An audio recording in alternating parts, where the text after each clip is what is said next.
दर्शक बंधु बर्तमान आम निकट उपस्थित अच्छा कलेक्टर सर कमल लोचन मिश्र सर आसंता बुझी ना केते उत्साहित अच्छा ये पवित्र रथयात्रा उपलक्षे कौन कहना चाहते। नमस्कार सर। आज नवरंगपुर महान रथयात्रा उत्सव आरंभ होती। आज जेहेतु आमर नवजवन दर्शन उत्सव एवं गुंडीचा गोटे दिन में पड़ा तेणु पाखापाखि 4:30 समय आमर पहंडी आरंभ होगा एवं ठीक समय पहंडी विजय प्रभु जगन्नाथ बलभद्र सुभद्रा और सुदर्शन आज रथर आसन ग्रहण कले। आम आज रथ टणा आरंभ होगा तेणु काली आम 3टा बेलू रथ टणा पुणी आरंभ करूँ। आमर पूरा पुलिस बंदोबस्त होती।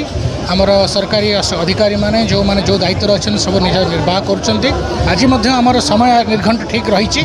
तो मोर विश्वास प्रभु जगन्नाथ आशीर्वाद गला वर्ष भली ए वर्ष रथयात्रा बहुत भल निरापद हम।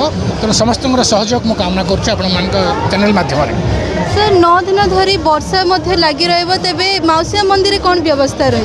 मौसिया मंदिर जेहेतु आम निर्माण कार्य चली आम से टेम्परेरी अरेंजमेंट करूँ पर्याप्त व्यवस्था किसी असुविधा हबार ना। धन्यवाद सर। दर्शक बंधु आपण शुणी पारे जिलापाल प्रतिक्रिया।